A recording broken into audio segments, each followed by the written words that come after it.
முஸ்லிம்களுக்காக நான் இங்க பேசல, உண்மைக்காக பேசுறேன், நியாயத்துக்காக பேசுறேன். ஏய்யா, ஒரு இஸ்லாம் என்றால் அது என்ன வன்முறை மதமா? வன்முறை கூடாது.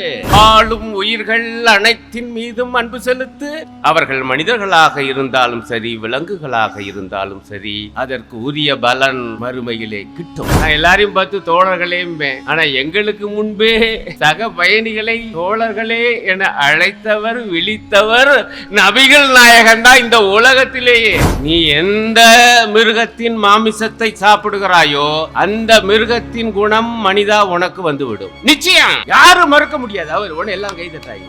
எனக்கு அடிப்படையா சந்தேகமா போச்சு, இந்த படுபாவி கோட்ஸே என்ன மாமிசம் சாப்பிட்டுருப்பான். நம்மால அவங்களுடைய தாத்தா பாணியிலே அழகா அடிச்சுட்டாரு. ஏய்யா, என் தலையை சீவ எதுக்கியா 10 கோடி ரூபா, 10 ரூபாய்க்கு ஒரு சீப்பு வாங்கிட்டாயா, நான் தலையை சீவிக்கிறேன். இவங்க முஸ்லிம்களையும் தாஜா பண்ணல, ஓபிசி மக்களையும் தாஜா பண்ணல. யார் தாஜா பண்ணான்னு பார்த்தா உயர் ஜாதி இந்துக்களை மட்டும்தான் தாஜா பண்ணிருக்கான். அருணன், மத மாற்றம் நடக்கலாம், கட்டாய மத மாற்றம் நடக்கத்தானே கூடாது. யாரு நெறியாளரே கேட்பார். அப்பதான் நான் இது சொன்னேன், ஐயா கட்டாய மத மாற்றம் என்று ஒன்று நடத்த முடியாது. இன்னைக்கு நீ மதம் மாத்திருக்கலாம், நாளைக்கு அவன் போய் வீட்டுக்குள்ள வந்து வேற சாமி கும்பிட்டா என்ன செய்வீங்க?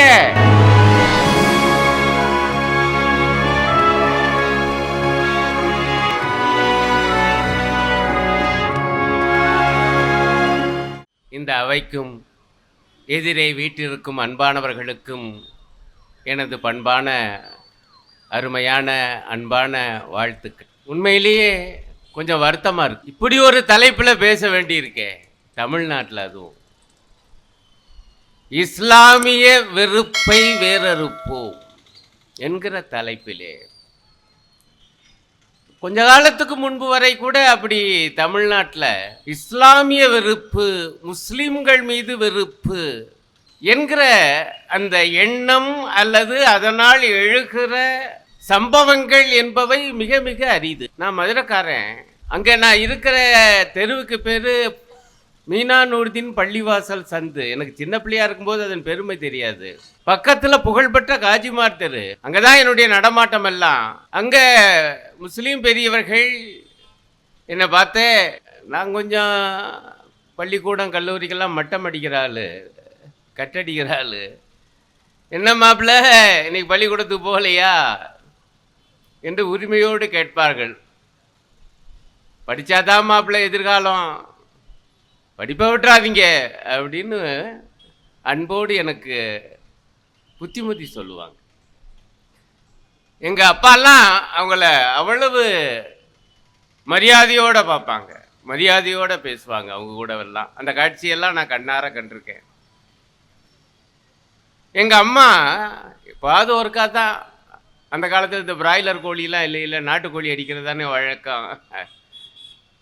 என்னைக்காவது ஒரு நாள் அந்த கோழி அடிக்கிறதுக்கு என்ன செய்யும்னா, ஒரு கூடை கொட்டான்னு சொல்லுவோம்ல, அதுக்குள்ளே அந்த கோழியை போட்டு அமுக்கி கட்டி என் கையில் கொடுத்து, அந்த மீனானூர்தீன் பள்ளிவாசல் அங்கே போய் ஃபாத்தியா ஓதிட்டு வா, அதுதாயா முறை, அப்போ தான் நம்ம சாப்பிடணுன்றோம். எனக்கு அப்போ என்ன ஏதுன்னு தெரியாது. கோழியை கொட்டானோட கொண்டு போய் அவர்கிட்ட கொடுத்து அவர் ஃபாத்தியா ஓதி அதை அறுத்து தருவார். எங்கள் அம்மா சுத்தப்படுத்தி சமைக்கும். எனக்கு இந்த வார்த்தை இப்போ பார்த்தீங்களா, இஸ்லாமிய ஃபோபியா, அது ஆங்கிலமாக இருந்தாலும் தமிழில் பெயர்த்து சொல்லும்போது முஸ்லீம் வெறுப்பு, இஸ்லாம் வெறுப்பு, இதெல்லாம் நாங்கள் கேள்விப்பட்டதே இல்லை. இதெல்லாம் என்னைக்கோ கதையை நான் சொல்லலையே. நான் சொல்றதுல ஒரு 50 வருஷத்துக்கு முன்னாடி தான், 50 ஆண்டுகளுக்கு முன்பு கூட நம்முடைய இந்த திருவிடத்திலே, இந்த தமிழகத்திலே, தமிழ்நாட்டிலே முஸ்லிம்களை வெறுப்பாக பார்ப்பது, இஸ்லாம் என்றால் வெறுப்புணர்வு கொள்வது இப்போவும் கொஞ்சம் பேர்ட்ட தான் இருக்குது. கொஞ்சம் பேர் அதை உருவாக்கிற முயற்சி பண்ணிட்டு இருக்காங்க. ஆனால் அன்னைக்கு சுத்தமாக இல்லைங்கிறேன். அவ்வளவு நேசபாசத்தோடு தானையா பழகி வந்தோம். இப்போ இப்படி ஒரு கூட்டம் போட்டு பேச வேண்டிய நிலைக்கு கொண்டாந்துட்டாங்களே, அதுதான் எனக்கு வருத்தம். ஆனாலும் பேச வேண்டியிருக்கு.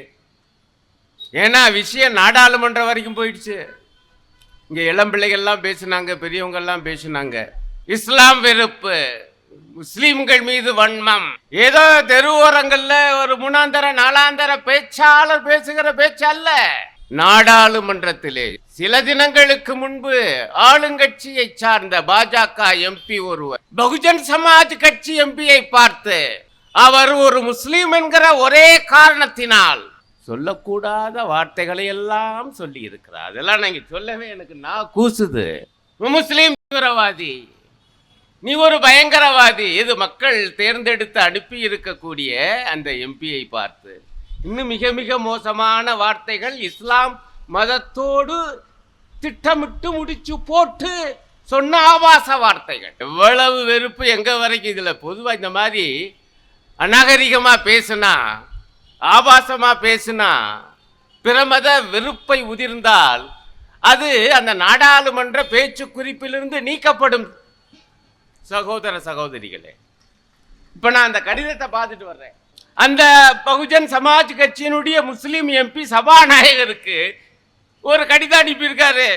அதுல அந்த வார்த்தைகள்லாம் அப்படியே சொல்ற, வேற வழி இல்லை. இப்படிப்பட்ட வார்த்தைகளை என்னை நோக்கி அந்த எம்பி பேசினாரு, சக எம்பி. அது இன்னும் ரெக்கார்ட்ல இருக்கு. சபாநாயகர் அவர்களே, நீங்க அதை அனுமதிச்சிருக்கீங்க. ஆனால் இவை மிக மிக அநாகரிகமான வார்த்தைகள், என் நெஞ்சை பிளந்து விட்டது. அதற்கு முன்னாடி ஒரு டிவிக்காரங்க போய் பேட்டி கேட்கறாங்க, அவரால் பேசவே முடியல, அழுகிறார். எம்பிங்க ராத்திரி பூரா தூங்கல, ஒரே வாக்கியம் தான் சொல்றாரு, ராத்திரி பூரா நான் தூங்கல. எப்படி முதல் நாள் நாடாளுமன்றம் போயிட்டு எம்பி அடுத்த நாள் தூங்கலைன்னா விளங்குமாயே அந்த நாடாளுமன்றம்? அது புத்தம்புது கட்டடத்தில். இவ்வளவு கேவலமான வேலை.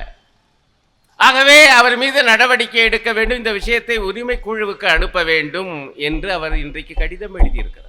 ஏன் இந்த கூட்டம் புதிகிறதா? யாரோ அவர் இவர் பேசுனதுக்கெல்லாம் என்னங்கய்யா பொதுக்கூட்டம் போடுது.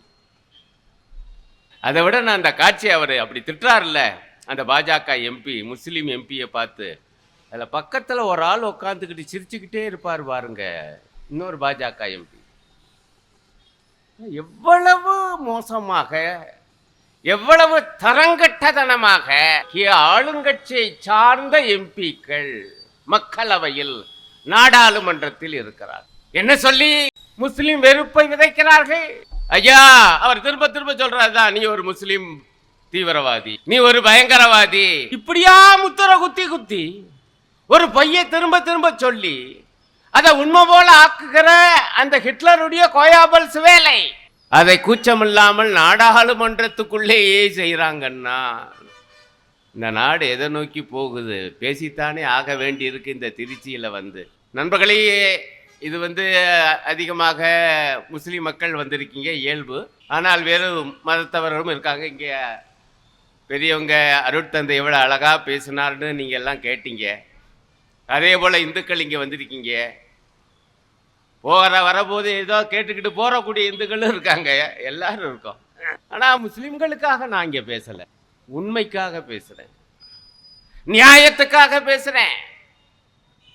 ஏயா, ஒரு இஸ்லாம் என்றால் அது என்ன வன்முறை மதமா?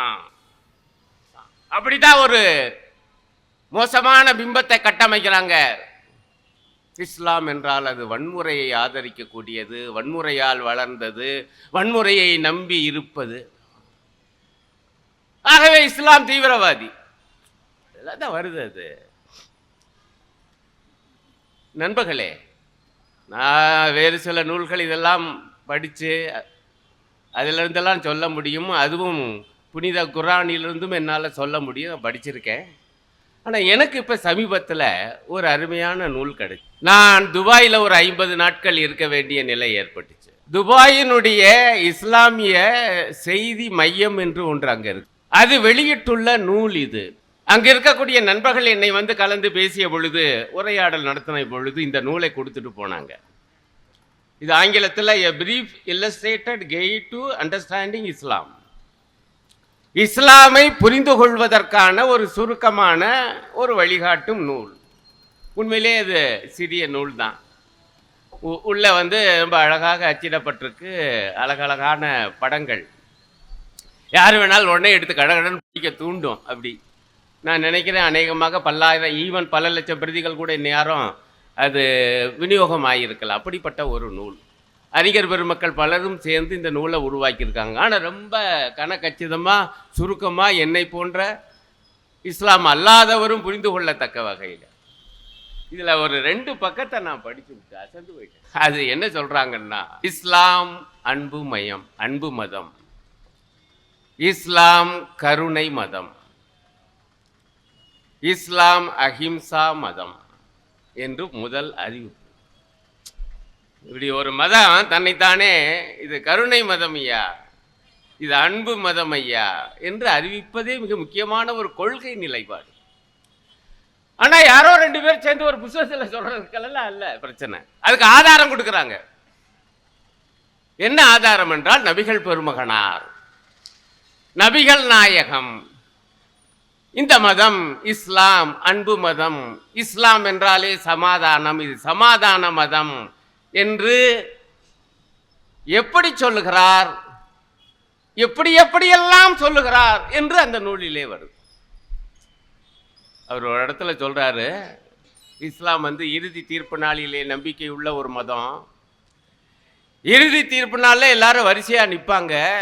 அவங்க செஞ்ச பாவத்துக்கு தண்டனை பெறுவதற்காக, புண்ணியம் செஞ்சிருந்தால் சொர்க்கத்தை அடைவதற்காக வரிசையில் நிற்பாங்க. முதல்ல தண்டனை பெற போறவன் யாரு தெரியுமா? அவர் சொல்றாரு, இரத்த வெறி கொண்டவனுக்குத்தான் முதல் தண்டனை இறுதி தீர்ப்பு நாளில். வன்முறை கூடாது.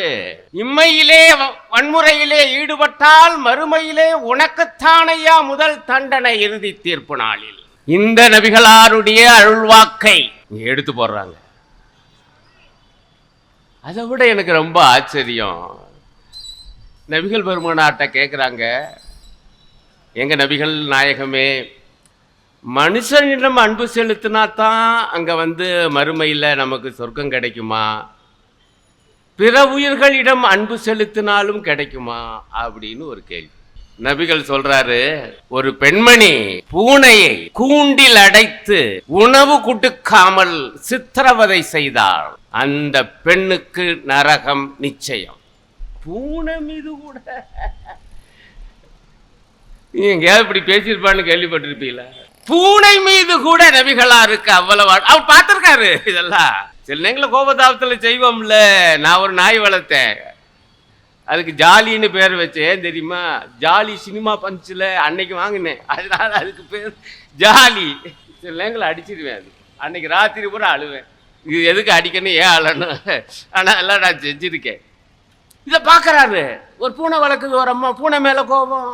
பூனையை போட்டு ஒரு கூண்டல் அடைச்சு விட்டு தண்ணி கொடுக்கல, சோறு கொடுக்கல. நபிகள் பெருமானார் சொல்லுகிறார், அந்த பெண்ணுக்கு நரகம் நிச்சயம். பயப்படுவாங்களா இல்லையா? மீண்டும் சொல்லுகிறார் அந்த கேள்விக்கு அடுத்தாப்புல பதில், வாழும் உயிர்கள் அனைத்தின் மீதும் அன்பு செலுத்து. அவர்கள் மனிதர்களாக இருந்தாலும் சரி, விலங்குகளாக இருந்தாலும் சரி, அதற்கு உரிய பலன் மறுமையிலே கிட்டும். எதை வச்சு சொல்லுகிறார்கள்? இஸ்லாம் அன்பு மதம், கருணை மதம், சமாதான மதம். நபிகளாருடைய வாக்கை தெய்வ வாக்காக நம்புகிறவர்கள் முஸ்லிம்கள். நபிகளார் இத்தகைய வாக்குகள் இருக்கு. அதன் அடிப்படையில் இந்த புத்தகம் சொல்லுது. எனக்கு இதெல்லாம் விட பெரிய உச்சமா இருந்த செய்தி என்னன்னா, நபிகளார் பெருமானே, இந்த மாதிரி விலங்குகளிடமும் அன்பு செலுத்தணும்னு சொல்றீங்களே, அது வேறு ஏதேனும் ஒரு வகையிலே எங்களுக்கு நீங்கள் அதை பற்றி எடுத்து சொல்ல கூடாதா என்று ஒருவர் கேட்ட பொழுது, யாரு கேட்கிறா? தோழர் கேட்ட பொழுது எனக்கு அடுத்து பிடிச்ச விஷயம், நான்லாம் ஒரு கம்யூனிஸ்ட், நான் எல்லாரையும் பார்த்து தோழர்களேம்பேன். ஆனால் எங்களுக்கு முன்பே சக பயணிகளை தோழர்களே என அழைத்தவர் விழித்தவர் நபிகள் நாயகன் தான் இந்த உலகத்திலேயே. ஆகவே அந்த சக தோழர் விலங்குகள் மீது பிரியம் எப்படி சொல்றாரு? ஐயா, வேற வழி இல்லை, நம்ம உணவுக்காக சில மிருகங்களை சில விலங்குகளை சாப்பிட்றோம், அதற்காக மிருகவதை பண்ண வேண்டி இருக்கு. நம்மால் தான் தெளிவா வச்சிருக்கான்ல, கொன்றால் பாவம் தின்றால் போச்சுன்னு. அது ஏன் கொள்றோம்னா, ஒரு உயிரை ஏன் கொள்றோம்னா இன்னொரு உயிரை வளர்ப்பதற்காக. ஆனா அவர் சொல்றாரு, அப்பொழுதும் வேறு வழியின்றி மாமிச உணவை நாம் எடுக்க வேண்டி இருக்கிறது. ஆனால் உணவுக்காக மாமிசத்துக்காக ஒரு உயிரை நீங்க வதை செய்யும் பொழுது, தோழா, உன்னுடைய கத்தியை மிக கூர்மையாக வைத்துக்கொள், அதற்கு வலிக்காமல் உயிர் பிரியட்டும். இதுக்கு மேலேயும் கருணைக்கு ஒரு விளக்கம், வலிக்காம உயிர் பிரியட்டும். வேற வழி இல்லை, ஆட்டுக்கறி மாட்டுக்கறி சாப்பிட வேண்டியிருக்கு. இதுல நம்மால் முஸ்லிம்கள் மீது வெறுப்புன்னா அவங்க எல்லாம் மாட்டுக்கறி சாப்பிட்றவங்க, எல்லாரும் தான் மாட்டுக்கறி சாப்பிட்றாங்க. ஆட்டுக்கறி விற்கிற விலையில எங்கிட்டயே ஆட்டுக்கறி சாப்பிட்றது கிலோ 1000 ரூபாய்க்கு மேல போயிடுச்சு. எல்லாரும் ஆட்டுக்கறி சாப்பிடணுமா? நான் சொல்றேன் 300 ரூபாய்க்கு வில்லுங்க, கிலோ 300 ரூபாய்க்கு வில்லு. தயாரா மோடி அரசே? இல்லங்க, மாட்டுக்கறி சாப்பிட்றாங்க. அதை விட இப்ப தமிழ்நாட்டில் ஒருத்தர் ஒரு பெரிய நிகழ்ச்சி, மிக முக்கியமான ஒரு விவாத நிகழ்ச்சி, அது இந்த நீயா நானா பாணியில இன்னொரு டிவியில நடக்கிற நிகழ்ச்சி. அதுல ஒரு பெரிய மேதாவி தெளிவா சொல்லிட்டாப்ல, நீ எந்த மிருகத்தின் மாமிசத்தை சாப்பிடுகிறாயோ அந்த மிருகத்தின் குணம் மனிதா உனக்கு வந்துவிடும். நிச்சயம், யாரும் மறுக்க முடியாது. அவர் உடனே எல்லாம் கை தட்டாங்க. இது பாத்தீங்களா அந்த நிகழ்ச்சிய? எனக்கு அடிப்படையா சந்தேகமா போச்சு, இந்த படுபாவி கோட்ஸே என்ன மாமிசம் சாப்பிட்டுருப்பான்? காந்திய கொண்டானே, அந்த கொலைகார குணம் அவனுக்கு எப்படி வந்திருக்கும்? புலி மாமிசம் சாப்பிட்டுருப்பானோ? இல்லாட்டி எப்படி? அது நீ என்ன சொல்ற? என்ன வகை மிருகத்தை சாப்பிடுகிறாயோ அந்த மிருகத்துடைய குணம் உனக்கு வந்து விடும் என்றால், கோட்ஸைக்கு கொலை குணம் வந்ததற்கு காரணம் நான் சொல்றேன், அவன் புலியுடைய மாமிசத்தை சாப்பிட்டுருப்பாயா? ஒப்புக்கொள்கிறாயா? அதானே அர்த்தம். மகாத்மா காந்தியை, இந்துக்களிலேயே மிக உயர்ந்த இந்துவை கொலை செய்தவன் படுபாவி கோட்ஸ். அந்த கொலை குணம் அவனுக்கு எப்படி வந்தது? ஆகவே இது இயல்பானது. மனிதர்கள ஆதி காலத்துல இருந்தே நாம இந்த மாமிச உணவையும் சாப்பிட்ருக்கோம், தினசரி மாமிசமா சாப்பிட்றோம். அது வயசாக ஆக குறைஞ்சிக்கிட்டே வருது. பூரா காய் கனி தான் சாப்பிடுவது தான் நம்முடைய உடலுக்கான. உழைப்பாளிகளுக்கு நான் சொல்லுகிறேன், மாமிச உணவு தேவை. அப்ப அதற்குரிய சத்து, அந்த சக்தி, அந்த எனர்ஜி வேணும்னா. ஆனா நீ ஆட்டுக்கறி அந்த விலைக்கு விற்ப, ஆனா மாட்டுக்கறி சாப்பிடக்கூடாது. இது எந்த ஒரு நியாயம்? ஆனால் நபிகள் என்ன சொல்லுகிறார்? ஆடோ மாடோ கோழியோ எதுவாக இருந்தாலும் வதை இல்லாமல் வதை. ஆகவே உன்னுடைய கத்தியை கூர்மையாக வைத்துக்கொள் ஒரே வெட்டில. எனக்கு அதான் ஆச்சரியம். இவ்வளவும் சொல்லிவிட்டு இதை பூரா விளக்கம் பூரா சொல்லிவிட்டு அந்த நூல் இந்த வாக்கியங்களை எழுதுகிறது. நான் முதல் ஆங்கிலத்தில் வாசிக்கிறேன், 2 வாக்கியம்தான். அப்புறம் தமிழ்ல சொல்றேன். Muslims follow a religion of peace, mercy and forgiveness, and the vast majority have nothing to do with the violent events some have associated with Muslims. If an individual Muslim were to commit an act of terrorism, this person would be guilty of violating the laws of Islam. அப்பா கராரான அறிவிப்பியா? நான் சொல்லலங்க. துபாயில இருக்கக்கூடிய இஸ்லாமிய அமைப்பு, முஸ்லிம்கள் ஒரு கருணை மதத்தை பின்பற்றுகிறார்கள், சமாதான மதத்தை பின்பற்றுகிறார்கள், மன்னிக்கிற மதத்தை பின்பற்றுகிறார்கள். யாராவது ஒரு சில 1-2 முஸ்லிம்கள் இந்த பயங்கரவாத செயல்களுடன் தொடர்பு கொண்டிருந்தால் அவர்களுக்கும் பெரும்பாலான இதர முஸ்லிம்களுக்கும் சம்பந்தம் இல்லை. அப்படி பயங்கரவாத செயல்களில் ஈடுபடுகிறவர்கள் முஸ்லிம் மத சட்டங்களை இருந்து அவர் விலகிவிட்டார். நாடாளுமன்றத்தில் முஸ்லிம் எம்பியை பார்த்து முஸ்லிம் பயங்கரவாதி, இஸ்லாம் தீவிரவாதி, எங்க நீங்க அப்படி கொஞ்சம் அறிவிக்க சொல்லுங்க. இந்த மாதிரி நான் உள் விவகாரத்துக்குள்ள போகல, இந்த சனாதன விவகாரத்துக்குள்ள போகல. நான் கேட்கிற கேள்வி, ஐயா தமிழ்நாட்டுடைய அமைச்சர் சனாதனம் பற்றிய ஒரு கருத்தை சொல்லி இருக்கிறார், அது சரியா தவறா என்று கூட நாம விவாதிக்கலாம், நீங்க உங்க கருத்தை சொல்லுங்க. ஆனால் ஒரு சாமியார் உத்தரப்பிரதேசத்தில் இருந்து கொண்டு அவருடைய தலைக்கு 10 கோடி ரூபாய் என்று விலை நிர்ணயிக்கிறார். என்ன சாமி நீங்க பவ்யமா 10 கோடி ரூபாய் விலை வச்சிட்டீங்களே? அவர் 10 கோடி இல்ல தம்பி, 25 கோடி, ரேட் ஏறி போச்சு. நம்மால அவங்களுடைய தாத்தா பாணியிலே அழகா அடிச்சுட்டாரு. ஏய்யா என் தலையை சீவ எதுக்கியா 10 கோடி ரூபா, 10 ரூபாய்க்கு ஒரு சீப்பு வாங்கிட்டாயா, நான் தலையை ஜீவிக்கிறேன். நான் கேட்கிற கேள்வி, இந்த சாமியார் பயங்கரவாதியா இல்லையா? இவர் தீவிரவாதியா இல்லையா? சொல்லு. இப்ப நான் வாசிக்கிறேன். இந்த மாதிரி சொல்லுவது, தலைக்கு விலை வைப்பது ஒரு கருத்துக்காக தவறு என்று இந்து மதத்தை சார்ந்த மத தலைவர்கள் எல்லாம் கூடி நின்று ஒரு தீர்மானம் போட தயாரா? அந்த தீர்மானத்தை இப்படி புத்தகமா போட்டு விற்க தயாரா? வேதனையா இருக்கு. நான் கூட சரியே அப்படி சில சாமியார் உத்தரப்பிரதேசல விதவிதமான சாமியார்கள் இருப்பாங்கன்னு வச்சுக்கோங்க. அதனாலதான் அப்படி தமிழ்நாடு பாஜக தலைவர் அண்ணாமலை கூட பரவாயில்ல, அவர் சொன்னாரு, ஐயா தலைக்கு விழ வைக்கிற ஆளு உண்மையான சாமியார் இல்ல, அவர் போலி சாமியாருட்டாப்ல. யாரு? அண்ணாமலைய சூப்பரியான்ட்டேன் நானு. நமக்கு என்னங்க நல்ல கருத்து தானங்க, யாரு சொன்னா நமக்கு. ஆனா கொடுமை என்னன்னா, இவரை பாராட்டி நான் முடிக்கிறதுக்குள்ள ஒரு மத்திய அமைச்சர், ஒரு ஒன்றிய அமைச்சர் என்ன சொல்றாரு, சனாதனம் பத்தி பேசுற ஆளுடைய நாக்க அறுப்பேன், கண்ணை நோண்டுவேன்டாப்ல. இப்ப தலைக்கு விழ வச்ச ஒரு போலி சாமியார்னா, நாக்க அறுப்பேன் என சொன்ன ஒன்றிய அமைச்சர் போலி அமைச்சரா? போலி அமைச்சர்களை வச்சு ஆட்சி நடத்துற பிரதமர் போலி பிரதமர், அப்படித்தானே கேள்வி. நீங்க சொன்னதை வச்சு நான் கேட்கிறேன். ஏன் ஒரு ஒன்றிய அமைச்சர் இந்த மாதிரி நாக்க அறுப்பேன் கண்ணன் நோண்டுவேன்னு பேசுறாரு, அவர் மீது ஒரு நடவடிக்கை எடுக்கலங்க பிரதமர். அரசியல் சாசனத்தை காப்பேன், இந்த நாட்டுடைய சட்ட ஒழுங்கை காப்பேன் என்று உறுதிமொழி எடுத்து பதவி பிரமாணம் எடுத்துக்கொண்ட நம்முடைய பிரதமர், இந்த நாட்டின் பிரதமர், கண்டனம், ஒரு எதிர்ப்பு, ஐயா இப்படி எல்லாம் பேசாதையா. ஆனால் அவருடைய கட்சியை சார்ந்த எம்பி தன்னுடைய சக எம்பியை பார்த்து அவர் முஸ்லிம் என்கிற ஒரே காரணத்துக்காக இவர் முஸ்லிம் தீவிரவாதி, இவர் பயங்கரவாதி என்று பேசுகிறார். அது அவை குறிப்பிலே இருக்கு என்றால் நான் எங்க போய் சொல்றது? அப்ப எவ்வளவு திட்டமிட்டு இத்தகைய வெறுப்பை வளர்க்கிறார்கள். ஆகவே முதல் விஷயம், இதர மதங்களை போல இஸ்லாமும், மதம்னா என்னங்க, மனுஷனுக்கு மதம் பிடிக்க கூடாதுன்னு தானுங்க அந்த காலத்துல மதங்கள் ஒவ்வொன்றா வந்துச்சு. ஆகவே அனைத்து மதங்களும் இயல்பிலே அன்பு மதங்களாகத்தான் இருக்க முடியும் என்கிறேன். மனிதர்களுக்கான மதம் எப்படி வெறுப்பை விதைக்கிற மதமாக இருக்க முடியும்? நம்மால் ரொம்ப அழகா சொன்னான்ல, அதனால தானே அன்பே சிவம்னா. அற்புதமான வாக்கியம்ங்க. சிவம் அன்புமயமானவர் என்பதை விட அன்பே சிவங்கிறது இன்னும் அற்புதம். நாங்கள் அன்பை விதைப்போம்னு, அன்புதாண்டா கடவுள், அன்பே சிவம், அப்படித்தானையா நீங்க எங்களுக்கு எல்லாம் சொல்லி கொடுத்துருக்கீங்க தமிழ்நாட்டில்.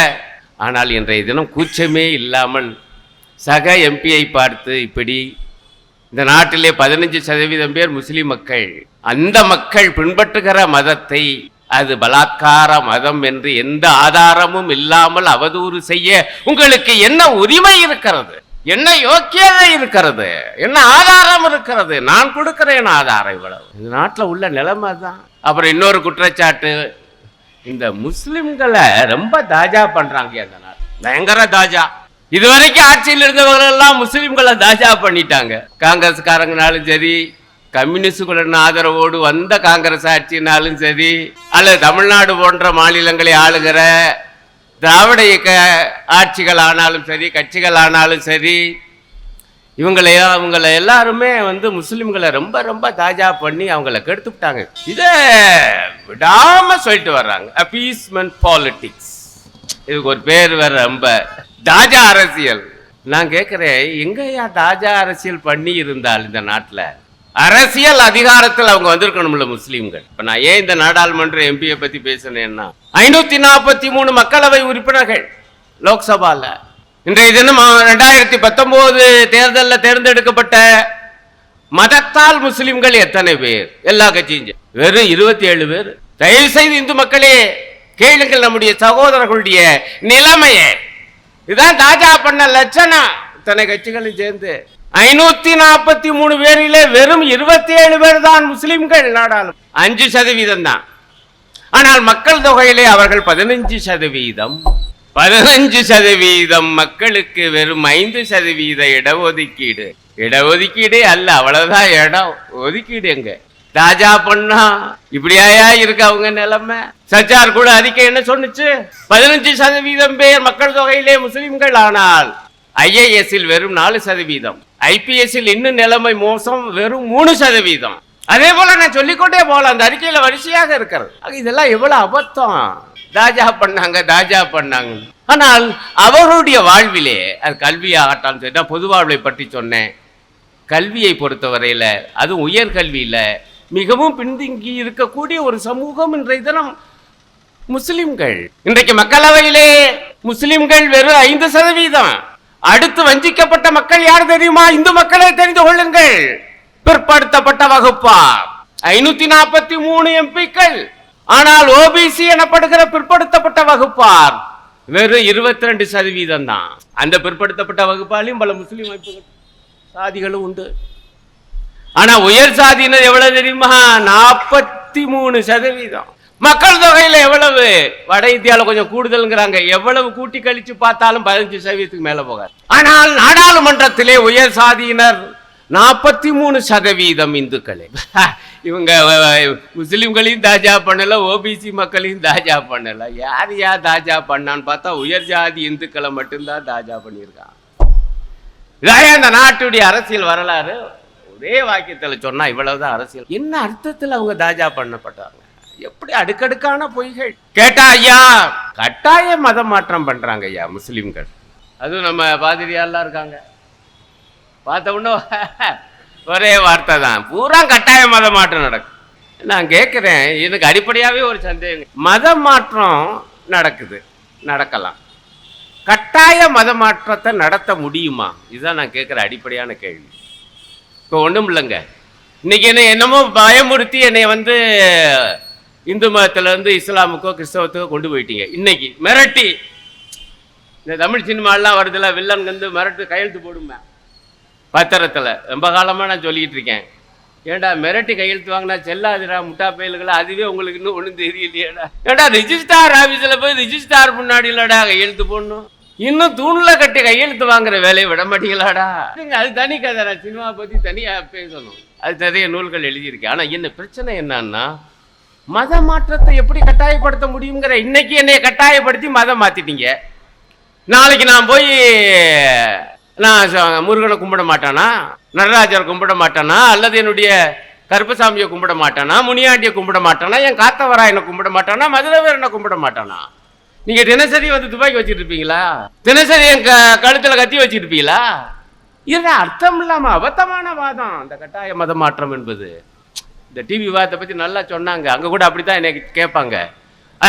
அருணன், மத மாற்றம் நடக்கலாம், கட்டாய மத மாற்றம் நடக்கத்தானே கூடாது, யாரு நெறியாளரே கேட்பாரு. அப்பதான் நான் இதை சொன்னேன், ஐயா கட்டாய மத மாற்றம் என்று ஒன்று நடத்த முடியாது. இன்னைக்கு நீ மதம் மாற்றிக்கலாம், நாளைக்கு அவன் போய் வீட்டுக்குள்ள வேற சாமி கும்பிட்டா என்ன செய்வீங்க? அப்படி செய்வாங்களா? பிறகு என்ன, நீ கட்டாயமாகத்தானே மதம் மாற்றிருக்க. நான் உள்ளூர உணர்ந்து மாறாத வரை, மதத்தை பொறுத்தவரை எப்படி அந்த மாற்றம் நிலையானதாக இருக்க முடியும்? கட்டாய மத மாற்றம் வாய்ப்பே இல்லைங்கிறேன்.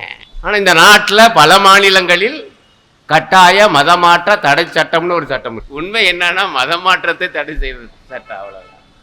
காரணம், இப்படி அரசியல் சாசனத்தின் சரத்து 25 மதம் மாறுகிற உரிமையை தந்திருக்கிறது. அதை காலி பண்றதுக்கு இவ்வளவு வேலை. நான் இன்னும் ஒரு எளிமையான உதாரணம் சொல்றேன், ஏன்னா நம்ம சாதாரண இந்து மக்களுக்கெல்லாம் அது புரிய மாட்டேங்குது. ஏன்னா ஏகப்பட்ட பிரச்சனைகள், இதுக்குள்ள போய் இவங்க பண்ணுகிற பிரச்சாரத்தை காது கொடுத்து கேட்டுப்பிடி சரதான் சரியா தாயா இருக்கும்னு போயிட்டு இருப்பாங்க. ஒண்ணும் இல்லைங்க, இந்த நாட்டில் 800 ஆண்டுகள் முஸ்லிம்கள் ஆண்டு இருக்கிறாங்க. அதுவும் டெல்லியை தலைநகராக கொண்டார். கிபி 1000 சுல்தான்கள் ஆட்சி துவங்கியதிலிருந்து கிபி 1500 முகலாயருடைய ஆட்சி நடந்ததிலிருந்து சொல்லுகிறேன், சரியாக 800 ஆண்டுகள். அதுக்கு பிறகு வெள்ளக்காரன். நான் கேட்கிறேன், 800 ஆண்டுகள் ஆட்சியில் இருந்தாங்களே, அப்படி இருந்து அவங்க கட்டாய மதம் மாற்றம் பண்ணி இருந்தா வேற பகுதியை விடுங்க, அவங்க ஆட்சி நடத்தின டெல்லி எப்படி இருந்திருக்கும்? குறைஞ்சபட்சம் டெல்லியிலேயாவது முஸ்லிம்கள் தானே பெரும்பான்மையா இருந்திருப்பாங்க. ஏன்னா 800 வருஷம் ஆட்சி, 800 வருஷமா கட்டாய மதம் மாற்றம். கொடுமை என்ன தெரியுமா? டெல்லியிலையும் முஸ்லிம்கள் சிறுபான்மை தான், அன்னைக்கும் சரி இன்னைக்கும். உண்மையிலேயே அதிகமாக இஸ்லாம் மதத்துக்கு சென்றது இந்த பக்கம் கிழக்கு ஓரத்தில் வங்காளம், மேற்கு ஓரத்தில் இன்றைக்கு பாகிஸ்தான் உள்ளிட்ட சிந்து நதிக்கு அப்பால ஆட்சி நடத்தல. டெல்லியில மாறல. இந்த தமிழ்நாட்டில் கூட வாங்க, முஸ்லிம்கள் எவ்வளவு 5% 6% தான். எப்படியா கட்டாய மத மாற்றம் பண்ணியிருந்தா இது எப்படி வெறுமனை இப்படி இருந்திருப்பாங்க, வேற 5%. அவை அபத்தமாக பேசுவது, மக்களை குழப்படிப்பது என்கிற வேலையிலே அவர்கள் தீவிரமாக இருக்கிறார்கள். அவைதான் நம்ம விஷயங்களை சொல்ல வேண்டியிருக்கு.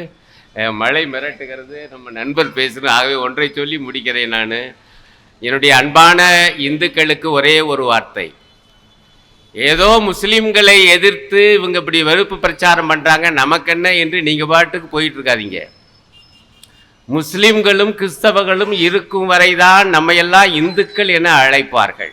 முஸ்லிம்களையும் கிறிஸ்தவர்களையும் ஒடுக்கி விட்டால் இந்து மகாஜனங்களே நம்மை எல்லாம் சூத்திரர்கள் பஞ்சமர்கள் என்றுதான் அழைப்பார்கள், மறந்து விடாதீர்கள். ஏன்னா அந்த காலத்தில் அப்படித்தான். நான் இப்போ ஒரு விஷயத்தை சொல்றேன். இப்ப கூட தமிழிசை அம்மா பேசியிருக்காங்க சனாதனத்தை பத்தி. நான் திரும்ப திரும்ப அதான் கேட்கிறேன். நான் உள்ளுக்கே வரல, உங்க சனாதனத்தை நான் எதுக்கவே இல்லை வச்சுக்குவோம். ஆனா ஒரே ஒரு கேள்விக்கு மட்டும் பதில் சொல்லுங்க. நான் மேற்கொண்டு சனாதனத்தை பேசல. அது என்னன்னா, சனாதனத்தில் மனு அதர்மம் உண்டா இல்லையா, வர்ணாசிரமோ உண்டா இல்லையா, சனாதனத்தில் சாதியோ உண்டா இல்லையா, இந்த கேள்வியை தாங்க நான் கேட்கிறேன். என்னைக்கு ஆளுநர் அதை பத்தி பேச ஆரம்பிச்சாரு? இப்பல்ல உதயநிதி பேசியிருக்காரு. அப்ப இருந்தே சனாதனம் பற்றி முதல்ல பேசுனது ஆளுநர் தானே. அப்பவே நான் கேட்கிறேன், தயவு செய்து இந்த ஒரே ஒரு கேள்விக்கு மட்டும் பதில் சொல்லுங்க. ஒருத்தரும் பேச மாட்டேன். சனாதனத்தில் சாதியம் உண்டா இல்லையா சொல்லவே மாட்டேங்கிறாங்க. அப்படி அர்த்தம் புரியுதா? நாங்க சனாதனம்னு பேசிக்கிட்டே வருவோம். முஸ்லிம்களையும் கிறிஸ்தவர்களையும் ஒடுக்கி விட்டா பிறகு இந்துக்களையும் ஒடுக்குவோம், மத ரீதியாகவே சாதி ரீதியாகவே. அப்புறம் உங்களையெல்லாம் சூத்திரர்கள் பஞ்சமர்கள் தான் சொல்லுவோம். இதுதான் நமக்குள்ள ஆபத்து. இறுதியாக ஒன்றே ஒரு கேள்வியை உங்க நெஞ்சில எழுப்புகிறேன். தாங்கள் இந்துக்களுக்காக இருப்பதாக சொல்லுகிற இவர்கள், இந்த RSS பரிவாரத்தினர், இஸ்லாமிய வெறுப்பை விதைக்கிறவர்கள் இந்துக்களுக்கு என்ன பண்ணாங்க? குறைஞ்சபட்ச அந்த கேள்விக்காவது பதில் சொல்ல. 9 ஆண்டு கால ஆட்சி. இந்துக்களுக்கு என்ன செய்தீர்கள்? இந்துக்களுக்கு என்று விலைவாசியை குறைச்சிங்களா? இந்துக்களுக்கு என்று வேலை வாய்ப்பை தந்தீங்களா? இந்துக்களுக்கு என்று அனைத்து சுதந்திரங்களையும் தந்தீங்களா? இல்லையே, ஒண்ணுமில்லை. இப்பவாது ஒரே ஒரு காரியம் பண்ணுங்க. இப்ப சமையல் எரிவாயு விலையை 1200 ரூபா உயர்த்தி 200 ரூபா குறைச்சு 1000ல் நிக்குதுல்ல. ஆனா மோடிஜி ஆட்சிக்கு வரும்போது அது 400 ரூபாயில தான் இருந்துச்சு. இந்துக்களுக்கு மட்டுமாவது ஒரு சிலிண்டர் 400 ரூபாய்க்கு தர தயாரா? பதில் சொல், சவால் வர்றேன். என்ன இந்துக்களின் ஆட்சி? ஆகவே இந்துக்களே புரிந்து கொள்ளுங்கள். இங்க எல்லாரும் அழகாக சொன்னது போல இது இஸ்லாம் மீது வெறுப்பை வளர்ப்பது அல்ல, ஒட்டுமொத்த இந்தியா மீது வெறுப்பை வளர்க்க பார்க்கிறார்கள். இந்தியா புரிந்திருக்கும் என நினைக்கிறேன். நன்றி, வணக்கம்.